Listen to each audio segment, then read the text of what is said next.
કાલે આપણે સાતત્ય સમીકરણ મેળવ્યું.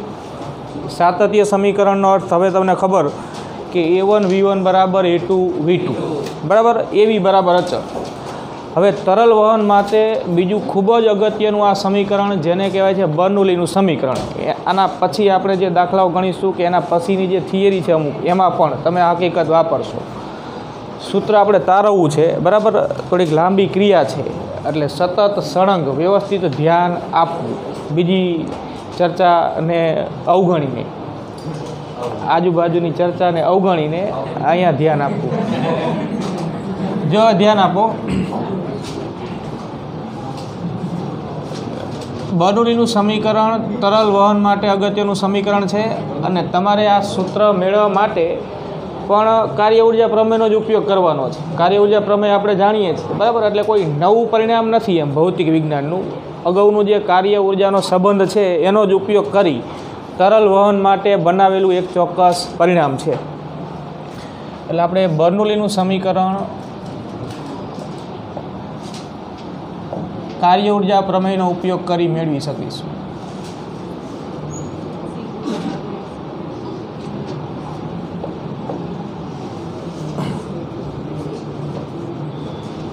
મેળવીશું બરાબર.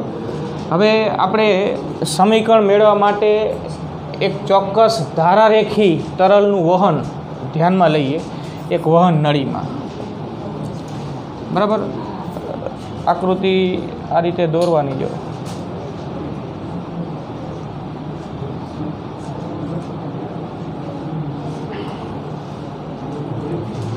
આ સમક્ષિતિજ સપાટી બરાબર, પૃથ્વીની સપાટી કે સમક્ષિતિજ સપાટી, આ એક વહન નળી છે. વહન નળી એટલે કે જેમાં તરલનું વહન થઈ રહ્યું છે, ધારારેખી વહન છે અને આ વહન નળી. વહન નળીમાં આ કોઈ બિંદુ પાસે એક આડછેદ વિચારી લઈએ. અહીંયા એક આડછેદ વિચાર્યો આપણે કેમ સાતત્ય સમીકરણ મેળવ્યું હતું ને અહીંયા જે રીતે વહન નળી વિચારી હતી એવી જ વાત અહીંયા, પણ આમાં થોડુંક વધારેની વાત છે બધી, જો ધ્યાન આપો. બીજો એક આડછેદ આપણે અહીંયા વિચાર્યો. આખી વહન નળી છે એ પ્રમાણમાં આ બાજુ સાંકડી છે અને આમ જાવ એમ પહોળી થતી જાય છે, એટલે અહીંયા આડછેદનું ક્ષેત્રફળ ઓછું છે અને આ બાજુ આડછેદનું ક્ષેત્રફળ વધારે છે. આ છેડો સમક્ષિતિજથી ઓછી ઊંચાઈએ છે, આ છેડો સમક્ષિતિજથી વધુ ઊંચાઈએ છે બરાબર. આવો આપણે ડિફરન્સ બધો લેવાનો છે. હવે આ કંઈક બિંદુ બી કહી દઈએ. બિંદુ બી પાસેનો આડછેદ, આ બિંદુ ડી પાસેનો આડછેદ. બિંદુ બી પાસેના આડછેદ માટે ક્ષેત્રફળ, આડછેદનું ક્ષેત્રફળ A1 છે બરાબર. બિંદુ બી પાસેથી જ્યારે તરલ પસાર થાય ત્યારે અહીંયા દબાણ P1 છે. આ છેડે દબાણ P1 છે. આ છેડેથી પસાર થતા તરલનો વેગ V1 છે. ચાર ચલ રાશિઓ બે છેડે લેવાની. આડછેદનું ક્ષેત્રફળ A1, અહીંયા દબાણ P1, વેગ V1 અને સમક્ષિતિજથી આ જે છેડો છે, આ છેડો એની સમક્ષિતિજથી ઊંચાઈ H1 છે. ચાર રાશિઓ થઈ. ક્ષેત્રફળ, આડછેદનું, દબાણ, વેગ અને સમક્ષિતિજથી ઊંચાઈ બરાબર. આ ક્ષેત્રફળ, આ દબાણ, વેગ અને આ સમક્ષિતિજથી ઊંચાઈ. આ બી પાસેના આડછેદની વાત થઈ. એવી જ વાત હવે ડી પાસેના આડછેદ. તો અહીંયા દબાણ P2, અહીંયા વેગ તરલનો V2 બરાબર. અહીંયા આડછેદનું ક્ષેત્રફળ A2 અને આની સમક્ષિતિજથી ઊંચાઈ H2.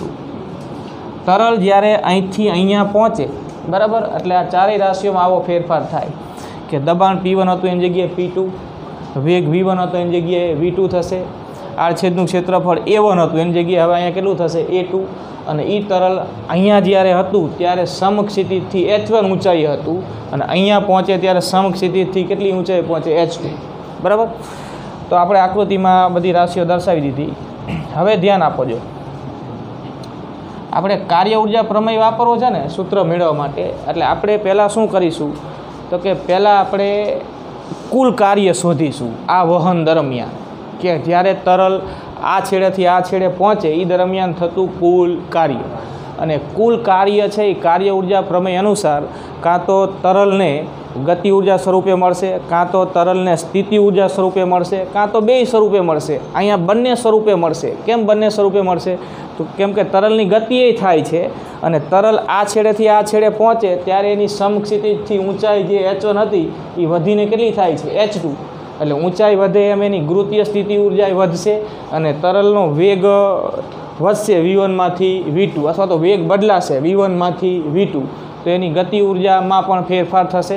એટલે ગતિ ઉર્જાના ફેરફાર સ્વરૂપે અહીંયા કાર્ય મળશે અને કુલ કાર્યનો અમુક ભાગ અહીંયા ગુરુત્વીય સ્થિતિ ઉર્જાના ફેરફાર સ્વરૂપે પણ તરલને મળશે. આપણે આ હકીકત બધી સૂત્ર સ્વરૂપે હવે રજૂ કરવી છે. જો પહેલાં આપણે આ છેડે વાત કરીએ. જો અહીં ધ્યાન આપો.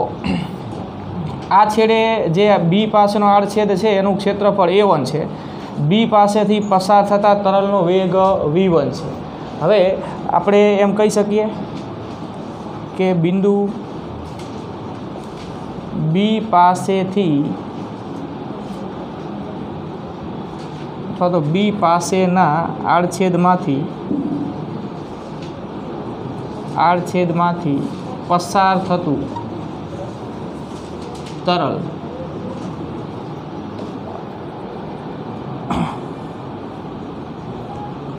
ડેલ્ટા ટી સમયમાં v1 ડેલ્ટા ટી જેટલું અંતર કાપે. જો આ જે લખ્યું એ કયા આધારે લખ્યું? તો જે એના જે મૂળ સૂત્ર છે એ આપણે સાઈડમાં જોતા જઈએ. વેગ બરાબર અંતર ભાગ્યા સમય, તો અંતર બરાબર વેગ ગુણ્યા સમય કહેવાય.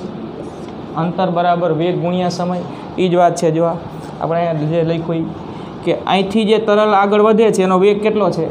v1.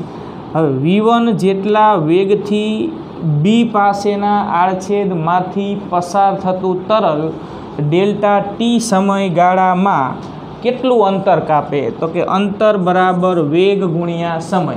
વેગ v1 ને સમયગાળો કેટલો? Delta T. તો અંતર કેટલું થયું? v1 delta T. વેગ ગુણ્યા સમય. એટલે બી પાસેના આડછેદમાંથી તરલ v1 વેગથી ડેલ્ટા ટી સમયમાં જે અંતર કાપે એ અંતર કેટલું આવ્યું? v1 delta T. મૂળ સૂત્ર છે જો આ રિવાજ કે વેગ બરાબર અંતર ભાગ્યા સમય, તો અંતર બરાબર આપણે વેગ ગુણ્યા સમય લખી શકીએ. તો આપણે અહીંયા લખ્યું કે બિંદુ બી પાસેના આડછેદમાંથી તરલ આમ જે આગળ વધે છે એનો વેગ કેટલો છે? v1. તો v1 વેગથી તરલ ડેલ્ટા ટી સમયગાળામાં આમ કેટલું આગળ વધે કે કેટલું અંતર કાપે? તો કે v1 ડેલ્ટા ટી. વેગ ગુણ્યા સમય.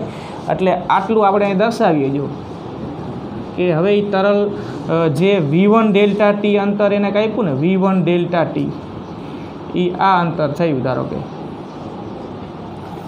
આટલું અંતર, આ v1 ડેલ્ટા ટી ખાલી આમ દર્શાવીએ આપણે. એટલે અહીંથી પસાર થતું તરલ v1 વેગથી ડેલ્ટા ટી સમયગાળામાં આટલું અંતર કાપે વેગ ગુણ્યા સમય, એટલે કે v1 ડેલ્ટા ટી જેટલું, જે આ દર્શાવ્યું. તો આટલા ભાગમાં બરાબર આટલો જે ભાગ થયો ને વહન નળીનો આટલો ભાગ, એમાં જે તરલ સમાય બરાબર, એમાં જે તરલ સમાય એની લંબાઈ કે અંતર થયું v1 ડેલ્ટા ટી અને આડછેદનું ક્ષેત્રફળ થયું a1. એ વાત આપણે પછી કરીએ, પણ પહેલાં આટલું તો સમજ્યા તમે કે કેટલું અંતર કાપશે v1 ડેલ્ટા ટી. હવે એ v1 ડેલ્ટા ટી આપણે અહીંયા દર્શાવ્યું, આ અંતર v1 ડેલ્ટા ટી, અને આટલા ભાગમાં નળીના આડછેદમાં ખાસ કંઈ ફરક પડી જતો નથી બરાબર. આ સમાન આડછેદ જ લેવાનો, અહીંનો અને અહીંનો, આટલા અંતરમાં. હવે આટલું અંતર એને કાપ્યું કે આટલું તરલે આમ સ્થાનાંતર કર્યું. હવે એ સ્થાનાંતર જે કર્યું એ કેટલા બળની અસર હેઠળ કર્યું? તો એ બળે આપણે આપી શકીએ. જો આપણી પાસે સૂત્ર છે કે દબાણ બરાબર બળ છેદમાં ક્ષેત્રફળ. તો દબાણના સ્વરૂપમાં બળને આપણે શું લખીએ છીએ? તો કે બળ બરાબર દબાણ ગુણ્યા ક્ષેત્રફળ. અહીંયા દબાણ કેટલું? P1. ક્ષેત્રફળ કેટલું? A1. તો અહીંયા જે બળ લાગે આમ જે બળ લાગે એ કેટલું? તો કે P1 A1. દબાણને કારણે લાગતું બળ કેટલું? P1 A1. તો આટલું બળ લાગ્યું, P1 A1 જેટલું બળ લાગ્યું, અને તરલે સ્થાનાંતર કે અંતર કેટલું કાપ્યું? v1 delta T. તો આપણી પાસે બળ અને સ્થાનાંતર બે રાશિ મળી જાય. બરાબર. પછી આપણને બળ અને સ્થાનાંતર પરથી શું મળે? કાર્ય. એ મેળવતું જવાનું. જો લખીએ કે બિંદુ બી પાસેના આડછેદ પર લાગતું બળ બરાબર P1A1. સૂત્ર મૂળ આવ્યું. બળ બરાબર દબાણ ગુણ્યા ક્ષેત્રફળ. તો હવે જો આપણી પાસે બિંદુ બી પાસેના આડછેદ પરનું બળ છે, તરલ પરનું, અને તરલ એક આપેલું અંતર એ છે. બળ અને અંતરનો ગુણાકાર એટલે કઈ રાશિ? કાર્ય. બરાબર. તો હવે આપણે કાર્યનું સૂત્ર બનાવી શકીએ. તો હવે કાર્ય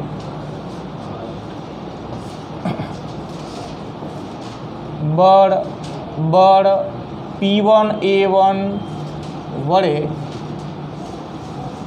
તરલનું સ્થાનાંતર કે અંતર V1 ડેલ્ટા ટી થાય છે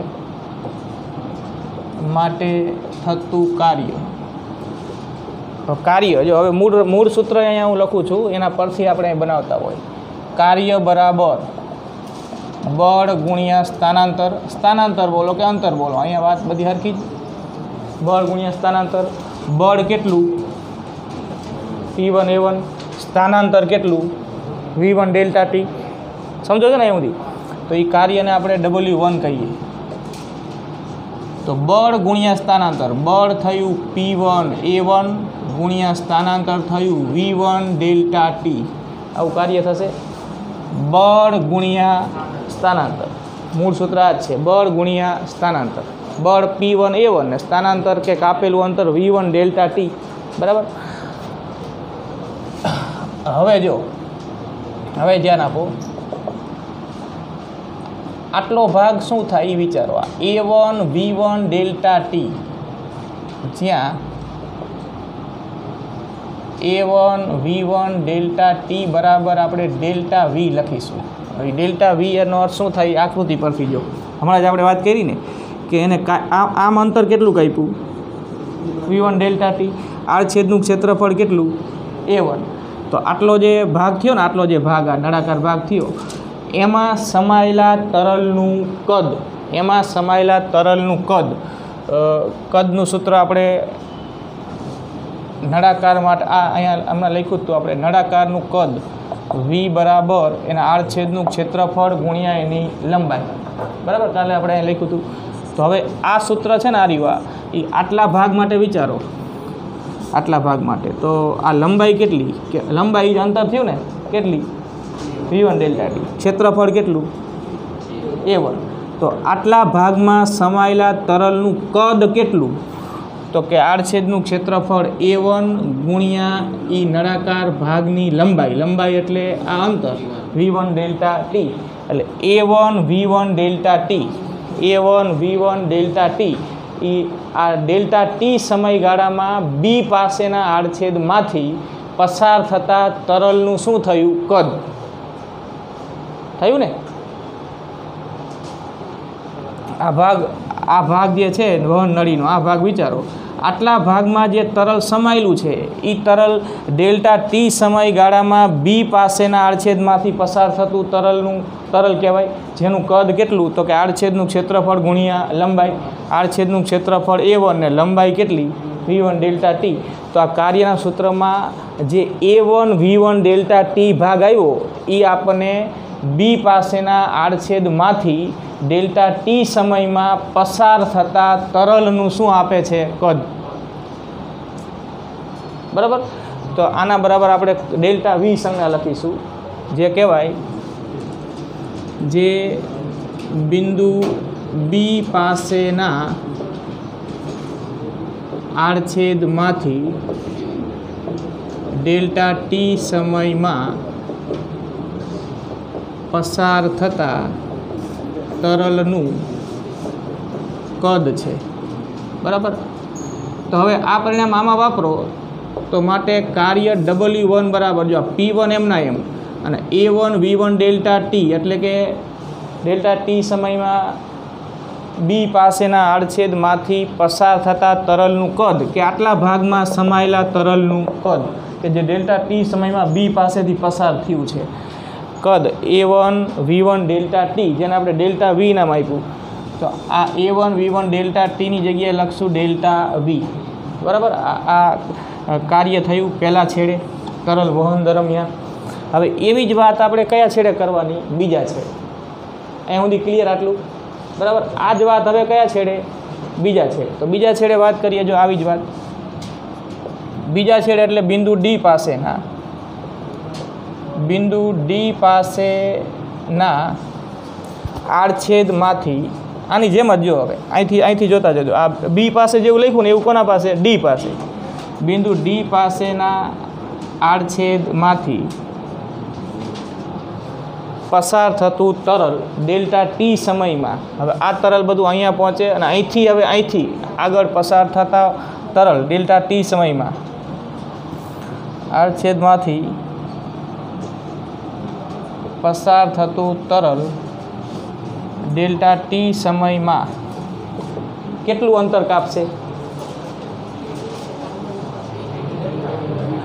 અહીંથી પસાર થતું તરલ ડેલ્ટા ટી સમયમાં આમ કેટલું અંતર કાપશે? તો કે વાત આવી જ જો, આ કેમ V1 ડેલ્ટા ટી, અહીંયા વેગ કેટલો છે? V2 છે, તો V2 ડેલ્ટા ટી. સમયગાળો સરખો, અહીંયા જેટલો સમયગાળો આપ્યો એટલો સમયગાળો અહીંયા આપવાનો. અહીંયા વેગ V1 હતો ને અહીંયા વેગ V2. તો બિંદુ ડી પાસેના આડછેદમાંથી પસાર થતું તરલ ડેલ્ટા ટી સમયમાં V2 ડેલ્ટા ટી અંતર કાપે. આ વાત થઈ જો. તો હવે ડી પાસેના આડછેદ પર લાગતું બળની વાત કરો, જેમ અહીંયા બી પાસેના આડછેદ પર બળની વાત કરી એમ. એ પ્રત્યાઘાતી બળ કહેવાશે. જો આ છેડે દબાણ છે ને આ બાજુ, આ છેડે દબાણ આ બાજુ, બરાબર. તો એ બળ છે ને એ આમ પ્રત્યાઘાતી બળ આવે, એટલે આપણે આગળ નિશાની શું મૂકીશું? માઇનસ, કાર્યના સૂત્રમાં. આ દબાણમાં આપણે એવું કંઈ નથી લખતા, કાર્ય લખો ત્યારે માઇનસ મૂકીશું. જો બિંદુ ડી પાસેના, આ જ શબ્દમાં લખવાનું, આ આડછેદ પર લાગતું બળ બરાબર દબાણ ગુણ્યા ક્ષેત્રફળ. દબાણની સંજ્ઞા શું અહીંયા? P2. ક્ષેત્રફળ કયું? A2. P2A2, બરાબર. તો હવે જો આ થયું બળ અને આ થયું સ્થાનાંતર. તો હવે કાર્ય બળ ગુણ્યા સ્થાનાંતર આવી જ રીતે. પણ ફરક એટલો કે અહીંયા બળ વડે કાર્ય થયું અને અહીંયા બળ આમ લાગતું હોય, બળની વિરુદ્ધ કાર્ય થયું. એટલે આપણે આગળ નિશાની શું મૂકીશું? માઇનસ. પ્રત્યાઘાતી બળ થયું આ.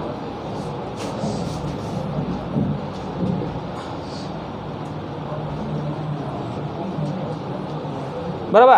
આ જો પ્રત્યાઘાતી બળ એવો શબ્દ વાપરીએ. પ્રત્યાઘાતી બળ P2A2 વડે, પ્રત્યાઘાતી બળ P2A2 ની વિરુદ્ધ એવો શબ્દ વાપરશું. ની વિરુદ્ધ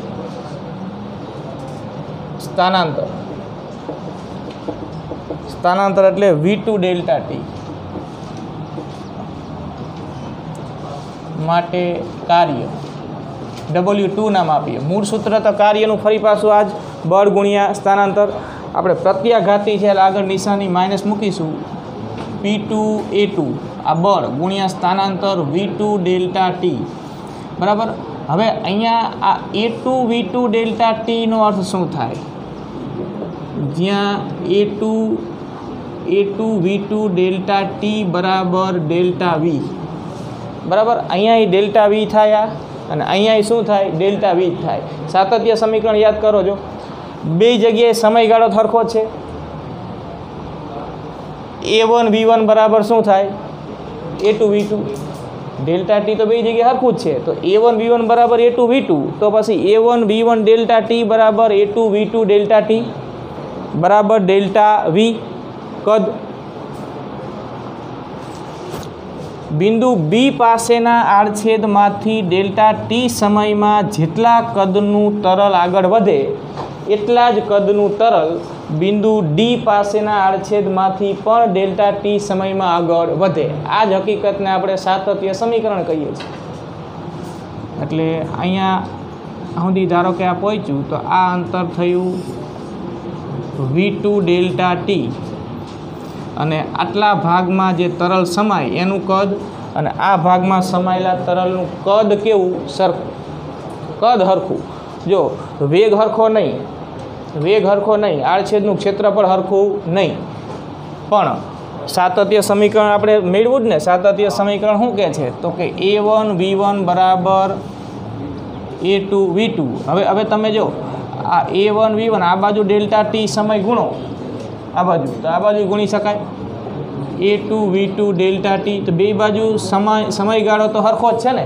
જ્યારે A1 V1 બરાબર તો A2 V2 છે જ, તો એનો અર્થ કે A1 V1 ડેલ્ટા ટી બરાબર A2 V2 ડેલ્ટા ટી, જેને આપણે શું કહેશું? ડેલ્ટા વી કદ, આડછેદનું આજે આ છે A1 V1 ડેલ્ટા ટી, આ અંતર ગુણ્યા આડછેદનું ક્ષેત્રફળ, આ અંતર ગુણ્યા આડછેદનું ક્ષેત્રફળ.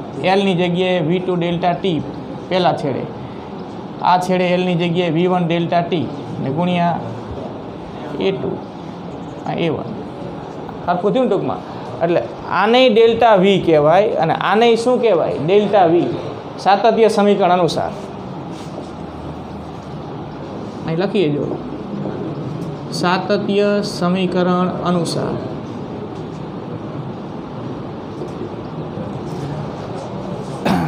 તો હવે W2 બરાબર શું લખાય? માઇનસ P2 આ A2 V2 ડેલ્ટા ટીની જગ્યાએ ડેલ્ટા વી. આ થયું W2, આ થયું W1.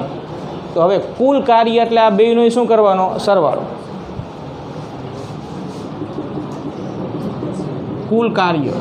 કુલ કાર્ય બરાબર W1 પ્લસ W2. કુલ કાર્યને આપણે W નામ આપીએ. તો કુલ કાર્ય W બરાબર W1 એટલે P1 delta V, P1 delta V plus W2 એટલે માઇનસ P2 ડેલ્ટા વી, એટલે P1 delta V minus P2 delta V. અહીંથી ડેલ્ટા વી આપણે કોમન લઈ લઈએ તો P1 માઇનસ P2 ડેલ્ટા વી. આ કુલ કાર્યનું સૂત્ર થયું સમીકરણ નંબર 1.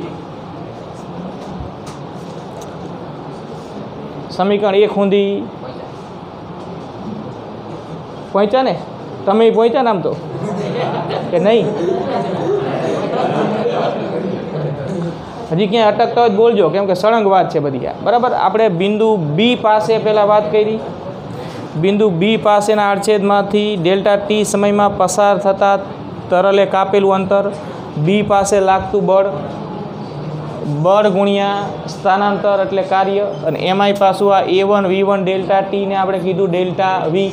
આ હકીકત પરથી કદ તરલનું ડેલ્ટા વી નામ આપી દીધું. એવી જ વાત કયા બિંદુ પાસે?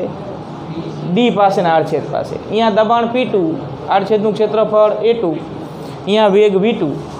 તો ડેલ્ટા ટી સમયમાં ડી પાસેના આડછેદમાંથી પસાર થતાં તરલે કાપેલું અંતર V2 ડેલ્ટા ટી. આ જેમ V1 ડેલ્ટા ટી હતું એમ અહીંયા V2 ડેલ્ટા ટી. ડી પાસે બળ બરાબર દબાણ ગુણ્યા ક્ષેત્રફળ. તો દબાણ P2 ક્ષેત્રફળ A2. પણ આમાં ફરક એટલો કે આ બળ છે ને એ પ્રત્યાઘાતી બળ કહેવાય. દબાણ આમ લાગે, આમ ઊંચાઈ ચડ્યું ને એટલે દબાણ આમ લાગે, જે આમ તરલને આમ જતું અટકાવે. એટલે એ પ્રત્યાઘાતી એવો શબ્દ અહીંયા વાપરવાનો ઉપરના આડછેદ માટે, ઊંચાઈ માટે. એટલે પ્રત્યાઘાતી બળ P2 A2ની વિરુદ્ધ V2 ડેલ્ટા ટી સ્થાનાંતર થયું. એના માટે કાર્ય એટલે નિશાની આગળ શું મૂકશો? માઇનસ. આ ધ્યાનમાં રાખવાનું ખાસ, અહીંયા માઇનસ આવશે. પછી અહીંયા જો આ સાતત્ય સમીકરણ અનુસાર A1 V1 ડેલ્ટા ટી જેટલું થાય એટલું જ A2 V2 ડેલ્ટા ટી થાય. તો આને ડેલ્ટા વી કીધું, તો આને શું કહેવાય? Delta V. એટલે આ ડેલ્ટા વી થઈ જશે અહીંયા. પછી W1 અને W2નો શું કર્યો? સરવાળો. સમીકરણ 1. કાર્યનું સૂત્ર બની ગયું. હવે આપણે ઉર્જાની વાત કરીએ. આ ગતિ દરમિયાન તરલની ગુરુત્વીય સ્થિતિ ઉર્જામાં થતો ફેરફાર અને તરલની ગતિ ઉર્જામાં થતો ફેરફાર. કેમ કે આ કાર્ય તરલને ગતિ ઉર્જા અને સ્થિતિ ઉર્જા બે સ્વરૂપે મળશે. કેમ કે તરલની ગતિ થાય છે અને તરલની ઊંચાઈ પણ વધે છે. આ ઊંચાઈ h1 હતી ને આ ઊંચાઈ કેટલી થઈ h2. h1 કરતાં h2 વધી. તો આપણે જાણીએ છીએ કે પદાર્થની એમ ઊંચાઈ વધે સમક્ષિતિજથી તો એની ગુરુત્વીય સ્થિતિ ઉર્જા વધે. એટલે ગુરુત્વીય સ્થિતિ ઉર્જામાં એ ફેરફાર થશે. અને તરલની ગતિ થાય છે, તરલનો વેગ v1 માંથી કેટલો થયો v2, તો એની ગતિ ઉર્જામાં પણ ફેરફાર થશે. કાર્ય ઉર્જા પ્રમેયનો અર્થ જ એવો છે કે તરલની કુલ ઉર્જામાં થતો ફેરફાર બરાબર એની પર થતું કુલ કાર્ય. તો કુલ કાર્યનું સૂત્ર મળી ગયું. હવે આપણે ગતિ ઉર્જાનો ફેરફાર મેળવવાનો અને સ્થિતિ ઉર્જાનો ફેરફાર મેળવવાનો. તો એ આપણે મૂળ સૂત્ર જાણીએ છીએ એના પરથી જ. જો પહેલાં આપણે સ્થિતિ ઉર્જાની વાત કરીએ. અહીંથી સ્થિતિ ઉર્જાની વાત કરીએ એ પહેલાં આપણે દળનું સૂત્ર બનાવી દઈએ. આ મૂળ સૂત્ર દળ બરાબર ઘનતા ગુણ્યા કદ. આ હકીકત અહીંયા વાપરીએ. જો તો ધારો કે આ જે તરલ વહે છે ને એની ઘનતા ρ છે. ધારો કે તરલની ઘનતા ρ છે, બરાબર. ઘનતા ρ છે અને ડેલ્ટા ટી સમયમાં પસાર થતા તરલનું કદ આ આડછેદ પર તેમજ આ આડછેદ પર કેટલું છે ડેલ્ટા વી છે. બે જગ્યાએ કદ તો સરખું જ છે ને, બરાબર. અને કોઈ પણ આડછેદમાંથી આપણે લખીએ, કોઈ પણ આડછેદમાંથી ડેલ્ટા ટી સમયમાં પસાર થતા તરલનું કદ ડેલ્ટા વી છે. તો હવે સૂત્ર આવ્યું આ મૂળ દળ બરાબર ઘનતા ગુણ્યા કદ. તો તરલનું દળ એમ બરાબર ઘનતા ρ અને કદ કેટલું ડેલ્ટા વી. ટૂંકમાં આટલા ભાગમાં ડેલ્ટા ટી સમયમાં જે તરલ આમ પસાર થયું એનું દળ કેટલું, તો કે ρ ડેલ્ટા વી. એવી જ રીતે અહીંથી ડેલ્ટા ટી સમયમાં પસાર થતા તરલનું દળ કેટલું, તો કે ρ ડેલ્ટા વી.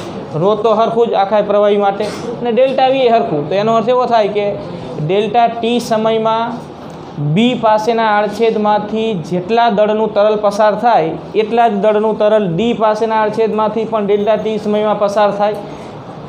ઈનું સૂત્ર શું બન્યું, ρ ડેલ્ટા વી. મૂળ સૂત્ર આ રહ્યું. જો દળ બરાબર ઘનતા ગુણ્યા કદ, ઘનતા ρ અને કદ ડેલ્ટા વી. ડેલ્ટા વી તો અહીંયા ડેલ્ટા વી ને અહીંયા ડેલ્ટા વી. તો એનો અર્થ કે બે આડછેદ કે કોઈ પણ આડછેદ હોય એમાંથી ડેલ્ટા ટી સમયમાં પસાર થતા તરલનું દળ કેવું અચળ. અને આટલું એમ બરાબર ρ ડેલ્ટા વી. આ સૂત્ર એક બનાવી દેવાનું. હવે અહીં ધ્યાન આપો, તરલ આ છેડેથી આ છેડે પહોંચે એટલે એની ઊંચાઈ h1 માંથી વધીને કેટલું થાય છે h2. તો એ પ્રમાણે એની ગુરુત્વીય સ્થિતિ ઉર્જામાં થતો ફેરફાર, તરલની ઊંચાઈ h1 થી વધી h2 થાય છે. માટે ગુરુત્વીય સ્થિતિ ઉર્જામાં થતો ફેરફાર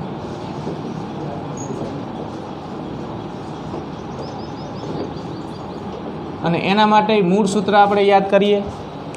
મૂળ હકીકત ગુરુત્વીય સ્થિતિ ઉર્જા યુ બરાબર સૂત્ર શું હતું mgh. આ મૂળ સૂત્ર, બરાબર. તો ફેરફાર એટલે ડેલ્ટા યુ. ફેરફારનો અર્થ થાય અંતિમ માઇનસ પ્રારંભિક.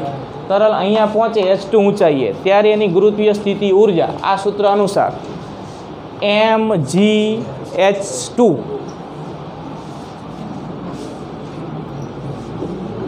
માઇનસ પહેલાં છેડે હતું ત્યારે એની ગુરુત્વીય સ્થિતિ ઉર્જા mgh1. ફેરફાર થયો ને અંતિમ માઇનસ પ્રારંભ. હવે આમાંથી આપણે mg કોમન લઈ લઈએ તો h2 માઇનસ h1. હવે એમની જગ્યાએ મૂકી દઈએ ρ ડેલ્ટા વી. આ સૂત્ર બનાવી દીધું છે ને જો આપણે ρ ડેલ્ટા વી. તો ρ ડેલ્ટા વી જી h2 માઇનસ h1. આ થયું એની ગુરુત્વીય સ્થિતિ ઉર્જામાં થતો ફેરફાર, સમીકરણ નંબર 2. હવે ગતિ ઉર્જામાં થતો ફેરફાર, જો એ સિમ્પલ વાત જ છે. ગતિ ઉર્જાનું મૂળ સૂત્ર આપણને ખબર છે k બરાબર 1/2 mv².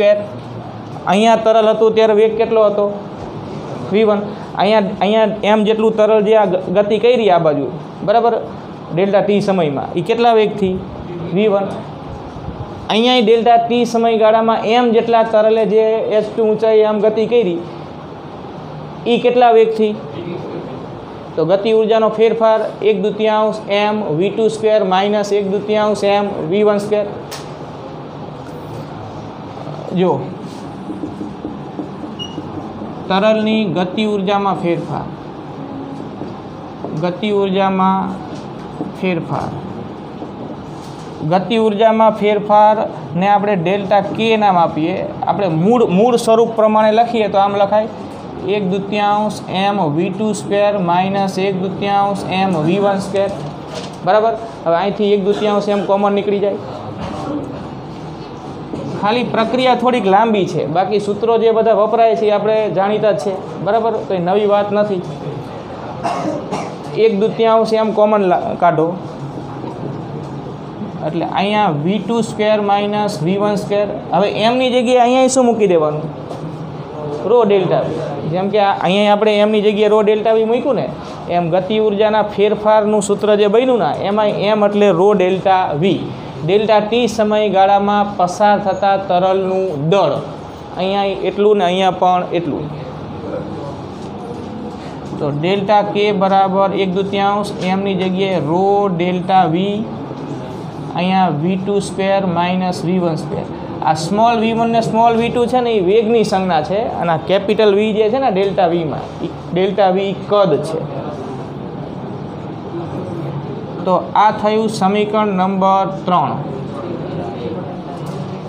તો હવે આપણે કાર્ય ઉર્જા પ્રમેય હવે વાપરીશું આટલા સૂત્રો બન્યા બાદ આ જે કુલ કાર્ય છે ને એ તરલને બે સ્વરૂપે મળે ગતિ ઉર્જાના અને સ્થિતિ ઉર્જાના ફેરફાર સ્વરૂપે એટલે કાર્ય ઉર્જા પ્રમેય કહે છે કે કુલ કાર્ય બરાબર ગતિ ઉર્જાનો ફેરફાર પ્લસ સ્થિતિ ઉર્જાનો જો સ્થિતિ ઉર્જાનો ફેરફાર ન થતો હોય તો કુલ કાર્ય બરાબર ગતિ ઉર્જાનો ફેરફાર બેય થતો હોય તો કાર્ય ઉર્જા પ્રમેયનો અર્થ થાય કુલ કાર્ય બરાબર કુલ ઉર્જાનો ફેરફાર ગતિ ઉર્જાનો ફેરફાર પ્લસ સ્થિતિ ઉર્જાનો ફેરફાર બરાબર તો એ હકીકત પછી હવે આપણે આગળ વધીએ એટલે ફાઇનલ સૂત્ર મળશે એટલે સળંગ વાત છે જો આપણે મેળવી જ લઈએ અહીંયા થોડુંક લખશું પછી આટલું કાઢી નાખીશ ને અહીંથી લખીશું એટલામાં પૂરું થઈ જશે કેમ કે સળંગ વાત છે વળી તમે લિંક તૂટી જશે એટલે ધ્યાન આપો જો હવે કાર્ય ઉર્જા પ્રમેય વાપરીએ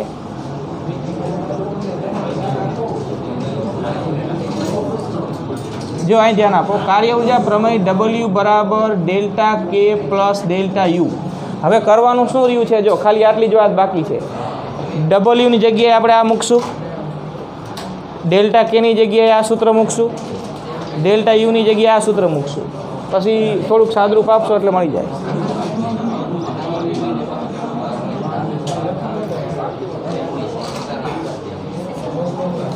આ હેડિંગ કાઢ નાખું ખાલી બરાબર આટલું લખી નાખો પહેલાં આટલું લખી નાખો અને આકૃતિ દોરી નાખો અહીંયા સુધી કરો જો આ લખીને આકૃતિ દોરી દો પછી આટલા હવે જો આ કાર્ય ઉર્જા પ્રમેય આપણે W બરાબર ડેલ્ટા કે પ્લસ ડેલ્ટા યુ લખ્યું Wના સ્થાને સમીકરણ 1 પરથી આપણે લખશું P1 માઇનસ P2 ગુણ્યા ડેલ્ટા વી બરાબર સમીકરણ 1 2 અને 3 પરથી હવે Wના સ્થાને આપણે લખીએ P1 માઇનસ P2 ડેલ્ટા વી બરાબર ડેલ્ટા કેના સ્થાને લખીએ 1/2 rho delta v 1/2 rho delta v કાઉન્સમાં V2 square minus V1 square પછી પ્લસ આ પ્લસ ડેલ્ટા યુના સ્થાને લખીએ રો ડેલ્ટા વી જી કાઉન્સમાં H2 માઇનસ H1 બરાબર હવે આમાં થોડુંક સાદરૂપ આપવાનું છે એ આપણે આપી દઈએ બરાબર આકૃતિ કાઢી નાખું છું હવે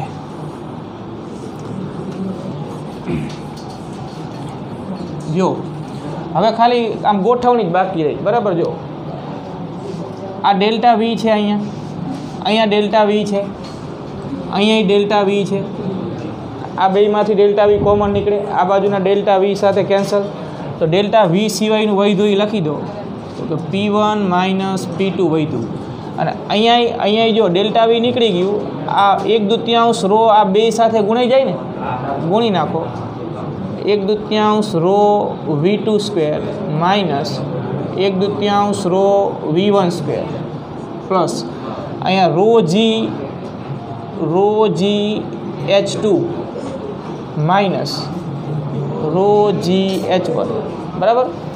હવે 1 વાળા એક બાજુ ને 2 વાળા એક બાજુ. 1 વાળા એટલે પહેલા છેડાના, 2 વાળા એટલે બીજા છેડાના બરાબર. તો આ રીતે થાય. આ P1 અહીંયા.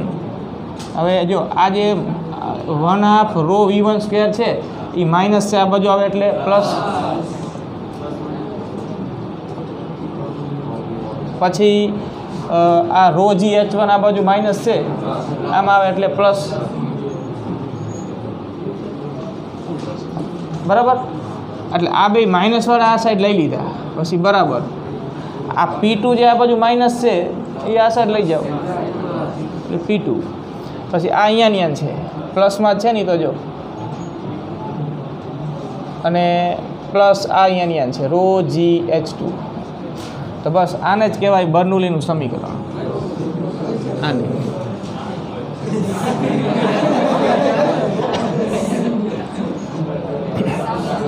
જો શું કહેવા માગે છે, જે પહેલો છેડો છે ને આ બધો નીચેનો છેડો બરાબર, આ P1 એટલે અહીંયાનું દબાણ, પછી 1/2 રો V1 સ્ક્વેર, અહીંયા V1 એટલે અહીંયાનો વેગ, અને પ્લસ રો જી H1 એટલે એની ઊંચાઈ. ચલ પદ તો 3 જ થયા ને આમ તો અહીંયા P1 V1 અને H1 બરાબર. બાકી જો આ રો તો અચળ, અહીંયા રો અચળ જી અચળ.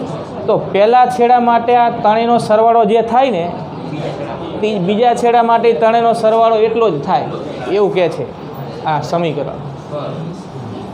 સમજ્યા? આને આમાંય લખાઈ જો કે P plus 1/2 rho v square plus rho g h બરાબર અચળ. પહેલા છેડાએ આનો જવાબ અને બીજા છેડાએ આનો જવાબ કેવો આવે? સરખો. જો દબાણ જુદું હોય, વેગ જુદો હોય, ઊંચાઈ જુદી હોય, પણ આ ત્રણેય પદનો સરવાળો કેવો હોય? સરખો. હવે આ ત્રણેય પદના નામે છે સ્પેશિયલ એના. જો નામ તમે યાદ રહે તો રાખજો, બાકી જરૂર નથી. આ પહેલું પદ છે ને, આ પહેલું પદ આને પ્રેશર હેડ કહેવાય. બર્નોલીના સમીકરણનું આ પહેલું પદ P પ્રેશર હેડ. પછી આ જે વેગવાળું પદ છે ને, જેમાં વેગ છે, એને વેલોસિટી હેડ કહેવાય. વેલોસિટી હેડ, વેલોસિટી એટલે વેગ, એમ પ્રેશર દબાણ. આ પદના નામ છે. અને આ H ઊંચાઈવાળું એને એલિવેશન હેડ કહેવાય. એલિવેશન, ઊંચાઈ હેડ એવું નહીં લખવાનું, એલિવેશન હેડ. અને પ્રેશર હેડ, વેલોસિટી હેડ અને એલિવેશન હેડનો સરવાળો અચળ હોય.